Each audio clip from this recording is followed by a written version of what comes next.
News മീഡിയയുടെ പുതിയൊരു വീഡിയോയിലേക്ക് എല്ലാവർക്കും സ്വാഗതം. പെൻഷനുമായി ബന്ധപ്പെട്ട ഏറ്റവും പുതിയൊരു അറിയിപ്പാണ് ഈ വീഡിയോയിലൂടെ ഷെയർ ചെയ്യുന്നത്.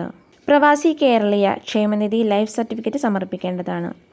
കേരള പ്രവാസി കേരളീയ ക്ഷേമനിധിയിൽ നിന്നും പെൻഷൻ, കുടുംബ പെൻഷൻ, അവശതാ പെൻഷൻ എന്നിവ കൈപ്പറ്റുന്നവർ 2025 വർഷത്തെ ലൈഫ് സർട്ടിഫിക്കറ്റ് മാർച്ച് 31 സമർപ്പിക്കേണ്ടതാണ്. ബോർഡ് നിഷ്കർഷിച്ചിട്ടുള്ള മാതൃകയിൽ ലൈഫ് സർട്ടിഫിക്കറ്റ് ഗസറ്റഡ് ഓഫീസർ മുഖാന്തരം സാക്ഷ്യപ്പെടുത്തി തപാലിൽ തിരുവനന്തപുരം ഹെഡ് ഓഫീസിലേക്ക് അയച്ചു നൽകേണ്ടതാണ്.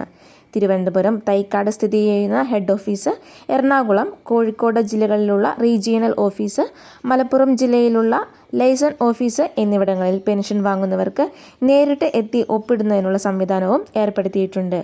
നിലവിൽ വിദേശത്തുള്ളവർക്ക് ഇന്ത്യൻ എംബസി മുഖാന്തരം സാക്ഷ്യപ്പെടുത്തിയ ലൈഫ് സർട്ടിഫിക്കറ്റ് നൽകാവുന്നതാണ്.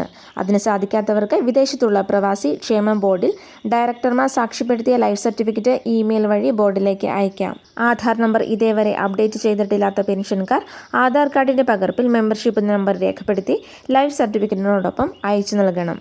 വീഡിയോ ഉപകാരപ്രദമായാൽ ചാനലൊന്ന് സബ്സ്ക്രൈബ് ചെയ്യുക. താങ്ക്